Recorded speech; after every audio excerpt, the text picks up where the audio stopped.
It's opening night for the Toronto Maple Leafs. It's time to preview Leafs Habs on today's edition of the Locked On at Leafs podcast, part of the Locked On Podcast Network. It's your team every day.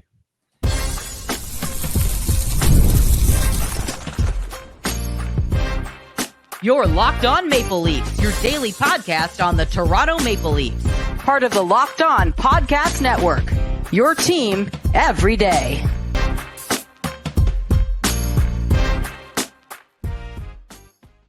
Hello and welcome into the Locked On Leafs podcast, a daily Maple Leaf-centric podcast hosted by myself, Mike DiStefano, and my co-host, Dave Morassutti. Today's episode is brought to you by FanDuel. Download the FanDuel app now by visiting FanDuel.com and win $300 in bonus bet if your first $5 bet wins. Stay tuned. We'll let you know exactly what the odds are for tonight's home opener, the season opener between the Toronto Maple Leafs and the Montreal Canadiens. A full-on preview coming up in today's show. But Dave, I can't help but talk a little bit about the Jays game last night. And look, it's very unfortunate, right? They're up 6-1, 6-1, and blew the lead. They lose the game 9-6. Did the vibes at all, were they not ever so reminiscent to the Leafs being up 3-1 in the third period in game 3 against the Florida Panthers? Didn't it feel just eerily similar to that? Yeah, thanks for bringing that up. But it did. It honestly did. You got a chance to end it. It's a little different because the Blue Jays had the chance to just move on and all that. Yeah. The Leafs had to win that game to put a 3-0 lead on Florida, which essentially is like should have been a finish it off. So I think, yeah, you do see those similarities, and yeah, it's just disappointing.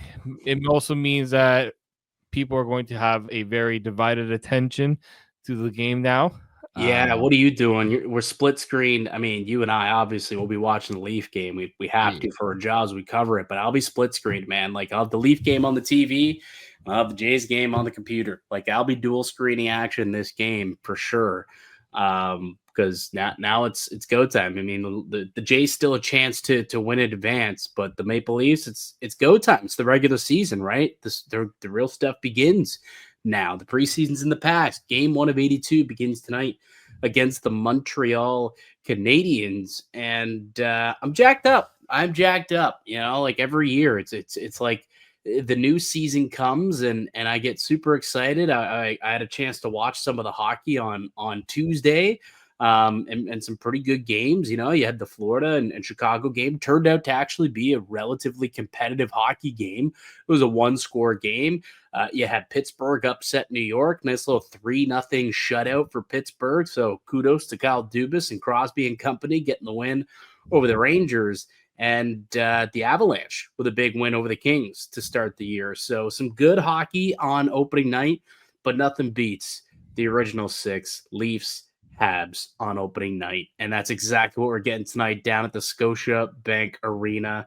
I'm excited for it, man. Like it's a new era. It's the post-Marner era. We've been talking about it. You know, what's it going to look like? How are they going to perform? Who's going to step up? Is Austin Matthews going to be able to kind of channel a different game? Can he be more of a take the puck and take it to the net? Can he be more of an alpha out there, carry the puck a little more and assert his dominance? And we'll get a glimpse at what it's all going to look like tonight against Montreal, man. I'm stoked. Opening night, I've been to an opening night before. I'm sure you've been to an opening night before. Yeah. It just has that different aura to it, right? You know, you kind of forget what happened in the past, or you try to forget. It's a little hard to do. Mm-hmm. But it just kind of, you know, it's the defining moment of just everything that has been talked about throughout the whole offseason, training camp. Now you get to see it on the ice where the games matter or start to matter. So, yeah, and we know, like everyone knows every year, Leafs Habs, right? It's been like that for a while. This year didn't necessarily go so well. The Leafs season opener. So, you know, it's time to dish a little bit of that payback back. Let's hope. let's hope they can dish a little payback. It's always a fun game though, because 2 years ago, like what Austin Matthews started the season off with a hat trick against the Montreal I was there Canadiens. for that one. That was one I Yeah, was there for. and let's hope that that's more so what we see for tonight's home opener. But let's get into the preview here for game one tonight. Let's take a look at what the Maple Leafs are going to be rolling out there, the projected lineup. And again, there's still a possibility that there could be a move later on today. Maybe Easton Cowan comes up and plays. But as of now, this is what we know based on practice lines from Tuesday. Austin Matthews with Knies and Michelli as your top line. McMahon, Tavares, and Nylander as your second line. Dakota Joshua, Max Domi, and Nick Robertson on the third line with Nick Waugh, Stevie Lorentz, and Callie Yarncroc currently slated to be the fourth line right wing option here. So there's the group of 12, the four lines that will make up the four groupings here for Toronto. It looks a little different than what we expected a couple of weeks ago, and even 1 week ago when Scott Laughton was healthy. Easton Cowan looked like he was going to make the team. Domi was on the top line. It looks different, but it still should be enough to overcome the Montreal Canadiens, I would think.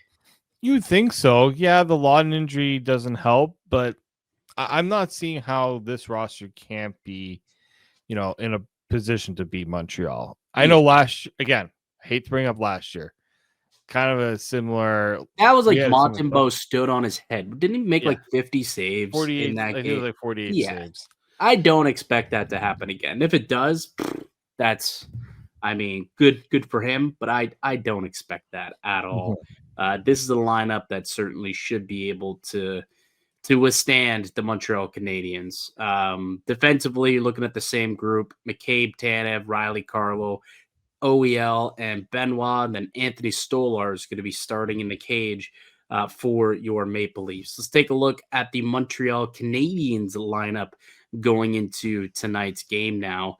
And looks a little different than it has. You got Cole Caulfield, Suzuki, and Slafkovsky as your top line. Alex Newhook, Oliver Kapanen getting second line duties with Ivan Demidov also in the top six. Zach Bolduc, Kirby Dach, and Brendan Gallagher. Patrick Laine, Jake Evans, and Josh the Leaf Killer Anderson on the fourth line. Patrick Laine falling all the way down to the fourth line really speaks to how much his game has fallen off in the last couple of years, man. Like, outside of the power play, it really feels like Montreal doesn't expect him to do a whole lot for them. Isn't that jarring to see? It is jarring to see, just because he was, brought in to bring, help the offense, right, and be a big part of this team. But it just always feels like sometimes he gets to a new team, it starts off okay, and then it just all kind of changes. And it's really unfortunate for Laine, because it always feels like he's found his footing, and then it just changes for him. And so, yeah, we'll see if that changes as the game goes along, if he gets a bigger bump. But yeah, see him on the fourth line, that's quite something. All right, let's take a break. We'll come back. We'll get to the players to watch and our three keys to the game. And then we've got three bold predictions for the upcoming season for the Maple Leafs. That's all coming up next on the Locked On Leafs podcast, part of the Locked On Podcast Network. It's your team every day. Today's edition of the Locked On Leafs podcast is brought to you by Indeed. You just realized your business needed to hire somebody yesterday. How can you find amazing candidates fast? Easy. Just use Indeed. When it comes to hiring, Indeed is all you need. Stop struggling to get your job post seen on other sites. Indeed sponsored jobs put your post at the top of the page and help you reach the right candidates faster.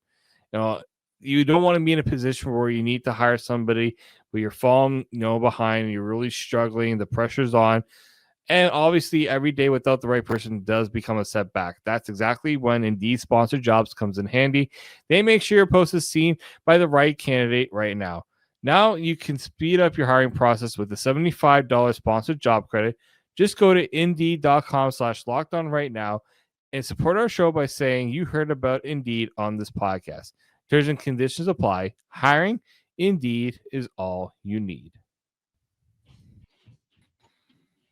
Welcome back into the Locked On Leafs podcast. Mike DiStefano, Dave Morassutti with you as we are each and every weekday, Monday through Friday, with brand new episodes of the Locked On Leafs podcast, which are free and available wherever you get a podcast.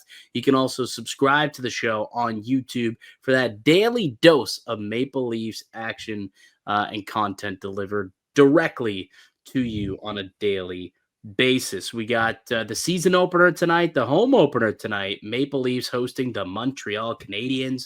It's Leafs Habs to start the season. You can't ask for a much better shot than that. I mean, that's what we're looking for in terms of rivalries at the very least. And this is a good rivalry. It's two teams that I think will be fighting for playoff spots at the end of the season. So, as per the last few years, they've been great games. We've seen high-scoring games, we've seen low-scoring games, but they've all been close and tight. So I expect to see a very similar game again tonight. I imagine you do as well, Dave. But why don't we take a look at their players to watch on both sides of the aisle? And let's start with our player to watch on the Montreal Canadiens, the opposition. And Dave, I think Lane Hutson might be a good subject as our locked on player to watch on the Habs, don't you think? I would say so. Yeah, he kind of came on the scene and has really put this really helped take this Canadiens team forward after it just looked like they had some pieces, but they were kind of missing some of those game breakers or really dynamic players. And I mean, when you win the Calder Trophy, usually that'll earn you a little more cachet. Yep. And he had some decent competition to go up against for sure. And so I think it's a good. There are the high expectations, and he's waiting for a contract extension. I know that a lot of talk about whether they could get that done before the season started. Well, did you hear the latest? Apparently, he was willing to take a hair under Noah Dobson, who's making $9.5 million. And then the Jackson Lacombe contract came through at $9 million on an 8-year term. And he said, on second thought, I think I'll hold out for a little bit more money. Man, Montreal should have took him up on that offer at like 9 or 9.25, because now it's probably going to cost double digits to get that guy signed to an extension. Yeah, I'm sure they're not a fan of that. This is why we talked about it so many times. Just don't let other teams set the market or dictate how now you have to change up the way you're going to do things. And so, good luck to Montreal to get that one done. They've got this is what happens when you have emerging young talent. It doesn't get any easier to get them all locked in. So. You know what's crazy about Lane Hutson? So it's 66 points a year ago, his rookie season. Like, the guy was putting up numbers, with records next to him, like Bobby Orr and whatnot. So if you put that back up just for a moment, there, his plus minus last season was plus 34. And look, plus minus is not the be all end all stat. I get that. But the reason why I wanted to highlight that, so he was on the ice for 34 more goals than he was on the ice for. As a team, the Montreal Canadiens were minus 20 goal differential. This guy played over 20 minutes a game and somehow was a plus 34. I thought that was very notable when it comes to a guy like Lane Hutson. Oh, for sure. I mean, you can tell the drop off when he wasn't when he wasn't on the ice for this team, right? Especially 5-on-5. Offensively, they don't really have a lot of defensemen that can provide the offense that he provides and can transition the puck, move the puck like he can. Noah Dobson will certainly help with that, right? For sure. Well, now they got they got a top four now, right? Yeah. Like that's the thing, that they've got a top four and they'll be able to defend, where years past it was a very young blue line that felt like, okay, Toronto should be able to overwhelm them. Not that they did all the time, but it felt like they should be able to. Now they definitely are going to be a tough test, right? Lane Hutson going to year 2, Noah Dobson now there. Mike Matheson has been a quality veteran in this league for quite some time. So they've got a pretty solid blue line now in Montreal that they've been able to cultivate, and that's the guy who's going to lead the charge this year, Lane Hudson. So he's our player to watch from a Montreal perspective. How about the Maple Leafs, Dave? Who's the player to watch for the Buds, you think? I mean, it has to be the new guy, right? The guy who's now going to ride shotgun with Matthew Knies and Austin Matthews, and that's Matthias Michelli. He looks pretty good in blue and white, I will admit. He's not the biggest player, but he doesn't play like a small player. He's going into dirty areas. He's clearly got the vision and desire to set up his teammates. I like the fact that at some points during preseason we saw him going to the net, trying to get into those dirty areas to keep offensive plays going. Yeah, he doesn't quit on a play. That's what I like about Michelli. I think that's also what Berube likes about him, and what Berube, will expect of him now that he's on a line with Matthews and Knies. They need someone like that, right? Who's not afraid to go into the corner and get the puck and get it out to those guys. So I do appreciate that Michelli looks like he's willing to do that. We'll see now that the game's really starting. He's playing against top-tier competition and playing on Matthews' line. He's going to face the staunchiest defensive pairings in the NHL. So it will be interesting to see if he can live up to that challenge. Yeah, and it's going to be tough because, Craig Berube kind of was talking about what's going to be how that line's going to find success. It's developing chemistry, and they didn't have a lot of time together, right? Just that one preseason game that they played together. So there's going to be, I think, a bit of work to get the chemistry going. Obviously, Knies and Matthews have played with each other. They know each other well. But when you're adding in a player like Michelli and you want him to feel a part of, that trio, that line, you're going to have to find ways to get him involved. And I'm sure he will find ways for sure, but that's going to be the challenge for that top line. All right, Dave, let's get to the three keys of the game. The Maple Leafs taking on the Montreal Canadiens. Obviously, we want the Buds to start out 1-0 on the year. What are the three keys to victory to making sure that happens, Dave? Yeah, so the big one here, obviously, is stay out of the box.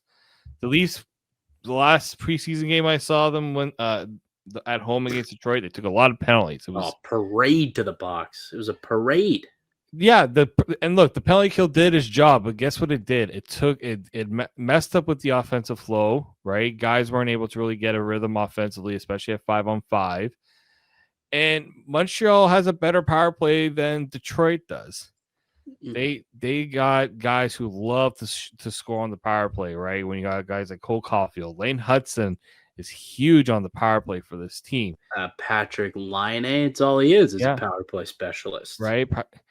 They got guys who want to be successful on the power play. So do your best to not take those back-breaking penalties and giving them those second, third, fourth opportunities to, either add to the lead or get in the game. Like, if you want Montreal to try to beat you at 5-on-5, don't let their special teams, don't let their power play be a reason that you struggle in this game. Yeah. 100%. Make sure that they got to stay out of the box. Got to get to the goalie. I mean, we saw it last year. Sam Montembeault made 48 saves in a 2-1 win over the Toronto Maple Leafs. Get to him early. Don't let him gain that confidence, because when he's rolling, he is a quality goaltender when he's got that confidence. So if you can get traffic to the net, play a simple brand of hockey, go to the net, shoot the puck, get some traffic in front, bang out rebounds. You score early, you score often. Montembeault is gettable. It's not like this guy is, Patrick Waugh or Carey Price. He's had some good games, but usually if you can get to him early and often, then typically things kind of unravel. And I think that'll be another key tonight. Try and get to Montembeault pretty early on. Yeah, it's not going to be easy, as you said. Like he had a really good game last year. Now, the season itself, I felt, was a bit underwhelming for Montembeault, considering he was added to the Four Nations and he's in the hunt for an Olympic spot. I do want to see him. I do want to see the Leafs try to get him moving a lot in this game. They really didn't do that. Side to side. Get Yeah. him moving side to side. Yeah, 902 save percentage last season, the 280 goals against, which is a career high. I mean, prior to that, he's never been below 3. So he did have a career year last season. Hopefully Toronto can kind of pepper him with some shots, get some good looks, and get onto the scoreboard early and often, unlike they did last year in the home opener. And the final key to the game, as our old friend used to say, Mr. Nikita Grabankin. Nikita Grabankin, forecheck, back check, paycheck. That's it. Forecheck, back check, paycheck. That's what it's all about in Craig Berube's system. Got to get in on the forecheck, lean on these guys, try and force turnovers in the offensive end, get those second and third opportunities in the offensive end by forcing those turnovers, and then make sure you're back checking hard, right? Like there's some guys who's got some speed, right? Suzuki, Caulfield, Slavkovsky's a big boy. They've got some dudes with speed and Demidov as well. He's a rookie, he's young, but man, he's skillful. So you get back and you try and take away those scoring chances, and things will work out. So it's a simple one, but forecheck, back check, paycheck should be good and take yourself to victory. So that's kind of the third key to the game. It's a cheeky one, but it's important, especially in the Craig Berube system. It's what he wants. It's what he asks of you. Absolutely. It's, he talked, I was listening to that Overdrive interview that he did, and he basically said, we played a heavier style. Mm-hmm. We want to play physical, not necessarily need to be bruising, right? But you need to be in the game. You have to show that intensity. And I think that's something that you want to establish that right off the hop. I think that's going to be crucial for them this season. Is they got to find a way to bring some of that, I wouldn't say nastiness, because they're not a nasty team, but don't want to be pushovers either. They got guys who are going to want to be, a presence, each and every game. Especially early, like Nick Waugh. Dakota Joshua is going to be throwing his body around, pretty good. Like those guys are brought in to be good forecheckers, good back checkers, good, defensively responsible guys. So, that's exactly what this team's going to want to try and establish those habits early and then keep it going all season long. So there it is, your preview for tonight's game, Leafs, Habs. You can watch it on Sportsnet. You can listen to it as well. I believe it's a 10:50 game for the home opener tonight. A little dual screen action with Leafs and Jays. But there it is, Maple Leafs season opener tonight, game 1 of 82. Hopefully many more. And I'm excited. I can't wait. Let's come back and let's get to 3 Maple Leafs bold predictions.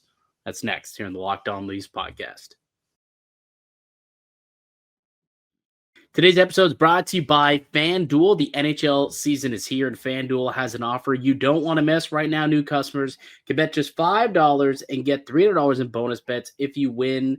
That's right. Pick a bet, put down $5. If it hits, you'll unlock $300 in bonus bets to use across the app. You can bet on futures, you can bet on parlays, or just a straight-up prop or a moneyline play. How about the Maple Leafs tonight? You think they'll win their season opener? Minus 166 on the money line tonight. They're favored over the Montreal Canadiens. You think Austin Matthews could score a goal? You could use that as a player prop. Austin Matthews to score a goal at plus 105. Plus money on Matthews to score a home opener. Give me that all day long. It makes watching hockey even more exciting when you got a little something riding on the action. So what are you waiting for? Visit FanDuel.com to start downloading the FanDuel app today and get started. The Locked On Leafs podcast continues. Mike DiStefano, Dave Morassutti with you, as we are each and every weekday, Monday through Friday, with brand new episodes talking the latest and best about the Maple Leafs. And, the season starts tonight, game 1 of 82 against the Montreal Canadiens. But I thought, let's go ahead and let's make some bold predictions here for the Leafs this season. So each of us have 3 bold predictions that we have about the Leafs in the 2025-26 season. Dave, hit me with your first one. The Leafs will not be able to land a top 6 forward ahead of the trade deadline. What? They won't land one? I think they're going to struggle to find one. I think Really? the lack of assets will make it very tough for them unless they're going to be willing to part with the Knies encounter Ben Danford. I don't know if the Leafs are going to struggle to land that big name. They tried last year and they had to settle for Scott Laughton and Brandon Carl, who were they were valuable additions, but they weren't those marquee names, right? That all these other teams were able to nab. So I don't know if when you're looking at players potentially, you hear Brian Rust's name quite a bit. Like Kyle Dubas ain't going to make it easy for the Leafs to acquire a player like him. So I think they're going to struggle to find that true top 6 player in the trade. I thought I had also read that maybe Philip Forsberg, if things don't go well in Nashville, could he be available, and could the Maple Leafs maybe have interest in him? There's another player I wonder, because one of my bold predictions that the Maple Leafs will make a significant top 6 addition prior to the trade deadline. So I'm the complete opposite. I do think that they'll push the chips in and make that trade. And Steven Stamkos is an interesting name for me. Like if Stamkos becomes available, things don't go well again for the Nashville Predators. Like he's a hometown boy. We know that McDavid's not coming to Toronto next year. Maybe you bring in Steven Stamkos. He's got a winning pedigree. It's more of a veteran team.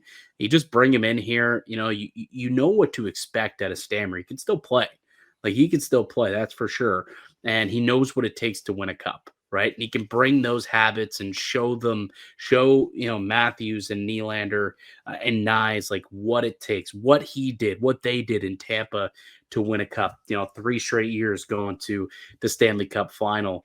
And the real reason why I think that the Leafs will make a significant top 6 addition prior to the deadline is simply they don't have to worry about saving money for next offseason anymore. Like now that McDavid's in Edmonton and Kaprizov has signed in Minnesota, Jack Eichel's probably going to end up signing in Vegas.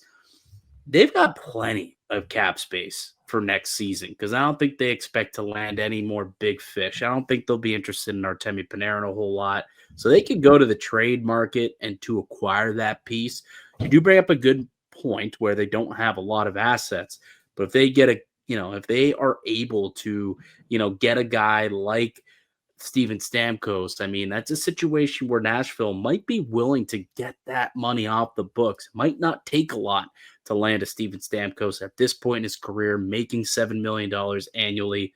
The Leafs have some cap space, right? They got some space and they might be able to make that work. So I think that they will make a trade. That's one of my bold predictions. Not just a top 6 addition, but a pretty significant one. It wouldn't put past. I don't think they want to be in a position where they're not able to get a player of significance because they do need it. If they want to compete with the Floridas and Tampas, like you want to make sure that you can put out your best roster. I'm just curious to see who can become available. You brought up, very interesting because if Nashville stinks again, I can see Barry Trotz deciding, we're blowing things up a bit here. Yeah, because they can't afford to be a dwindling team very long. No. All right. What's your second bold prediction? We see Morgan Rielly get back to being a 55-plus point defenseman. Ooh, Big Mo, big bounce back year. Explain why you think that's coming. Well, power play, easy way, right? He had 58 points 2 years ago, right? It's, I understand he's a year older, but, everyone's talking about how much more in shape he is, the things he's done to be more focused on things happening on the ice and not off the ice. He did a bit of a, what do they call it? A social media cleanse. I do think he was allowing so many things to kind of get to him. I'm hoping that he's focused on what's going to happen. And I think them telling him that he needs to be better will push him to be better. I'll tell you the one other thing that I will say that makes me somewhat agree with you, that he's going to have a better offensive year. 55, we'll see. Depends how long he gets his chance on the top unit power play. But here's the other thing. He's got Brandon Carlo as a defensive partner all year long. That'll allow him to be that riverboat gambler, jump up into the rush a little bit more, and provide that offense, kind of go coast to coast, carry the puck, and take off. It'll allow him to be, more active, right? Activate in the offensive zone, pinch down, cycle himself down low, and know you have that safety net in Brandon Carlo, who's very defensively responsible. So having that right partner too, I think, can allow him to get back to doing what he does best. So I think that's another reason why we could see him put up some more offense, just because simply I think he'll feel safe, right? Being able to do that, knowing who his partner is to cover him. I like that one, actually. I think it could very well happen. My second bold prediction, Matthew Knies will be a 35 and 35 guy. 35 goals, 35 assists, 70 points. I think he's a 35 and 35 guy. I mean, he had 58 points a year ago. He had 29 goals. So, we're talking about, an extra 6 goals. But I think that for sure you're up on the top line with Austin Matthews. You're on the top power play unit all season long. Like, that's the pair, right? And if he's going to be saddled up next to Matthews all year, he's going to pick up points just by being next to him, just breathing alongside him for 82 games. So I think the 35 and 35 season's upcoming for Matthew Knies. Well, my third prediction kind of rolls into this a bit because I think Matthew Knies will be a lock for the U.S. Olympic team. Ooh, I like it. Kniesy on the Olympic team, Team USA. Nice. And it wouldn't surprise me if chemistry is crucial in these tournaments. They don't have a lot of time to get chemistry going. We did see Matthews work with the Tkachuk brothers during the Four Nations.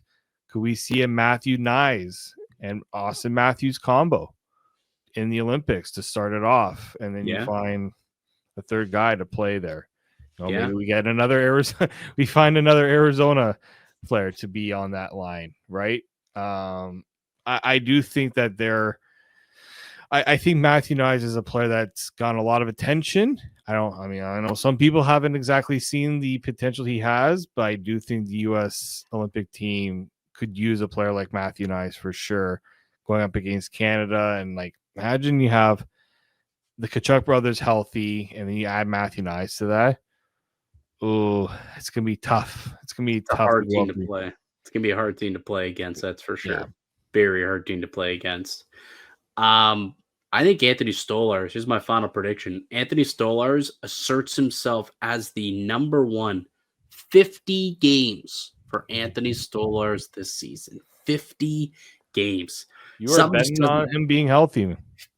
Well, yes, I do. I mean, this obviously assumes he's going to be healthy, but it's just, I don't know, something's going, obviously Joseph Woll's going through whatever he's going through. And I think I did hear that seems as though the Leafs have been in contact with him and he's doing okay, should return at some point here. But I think now that Stolarz has the contract, I think the Maple Leafs probably are like, hey, if this guy keeps winning games, let's just ride him. Let's run him into the ground almost. Like, if he can play 50 games, how about, let him show us that he could do it. And then that allows you to maybe use Joseph Woll as a trade chip at some point if you decide you don't need a tandem. And you mentioned it, if the Leafs don't have a lot of trade chips, well, if you can get 50 games out of Stolarz, he becomes your number one. And you like what you see from Dennis Hildeby. You like what you get from maybe Caden Primo. You've built up that goalie depth behind him. Yeah, or Tarak Diamov, Pexa. You like the goalie depth behind him. Maybe that allows you to trade Joseph Woll. And if that's the case, you're locked into a full 50-game slate of Anthony Stolarz. How's that for a bold prediction? I mean, look, what did the Panthers have to give up to get Seth Jones? Spencer Knight. Good, young goaltender. Yeah. There are teams, I think, that would rather look to find that established. Well, there is a team that could use a young, established goaltender and one that drafted Joseph Woll. So, oh God, I can't believe we're oh man, it's kind of chilling to think that the dots kind of how they all connected. Now you're making my first bold prediction look absolutely ridiculous. Well, kind of, yeah. I mean, you got to think outside the box here, Dave. Can't Yeah. always be picks and prospects. Sometimes you got to deal from within, right? Yep. Sometimes man. you got to get creative.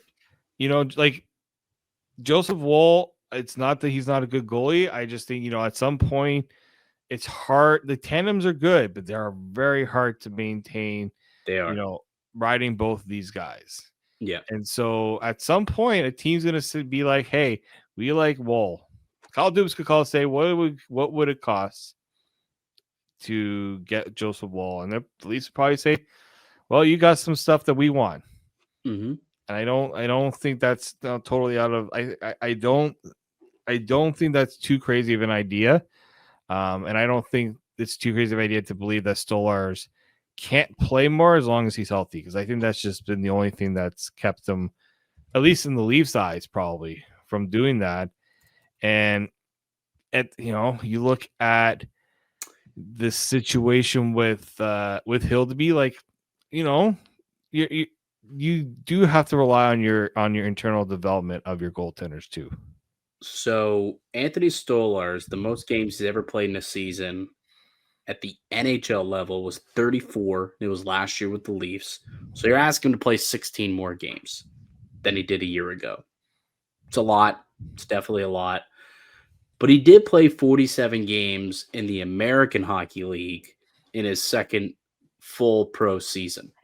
So he has touched up on 50 before in a pro schedule back in, I mean, this was 10 years ago to be honest with you. But I mean, goalies take a little longer to blossom, right? And if he took the summer and he worked and he realized, hey, I have a chance to really be something here, I have a chance to play 45, 50 games, I'm sure he would relish the opportunity to do that and kind of take a stranglehold of that, right? You look at trying to find ways to find value in contracts. This is one way to do it, is you get a guy like Stolarz, you sign him and you say, you know what, we like what you're doing. Let's take advantage as much as you can of having someone locked in at that deal. And, if you can make an asset out of another player, absolutely you got to go and do that. Yeah. Well, there it is. 3 bold predictions from both Dave and I. We'll see if any of them come to light. We'll see. I mean, a couple of them I think are likely. Maybe the Knies 35 and 35 might not even be that bold. Almost feels like he's kind of due for a season like that next to Matthews. But there they are, the bold predictions. You got the game 1 of 82 tonight. I'm excited. We'll come back tomorrow on the podcast, Dave, and we'll recap everything from game 1. I'd like to thank you all for listening and supporting the show. You can subscribe to the Locked On Leafs podcast on all platforms and receive daily Leafs content. Follow myself on Twitter at Mickey_Canuck. Follow Dave at D_Morassutti, and follow the show as well at Locked On Leafs. We'll be back with another episode for you guys tomorrow to recap Leafs Habs game 1 of the season. Enjoy it, folks. Go Leafs, go. Go Jays, go. Until then, keep the hearts right here on Locked On Leafs.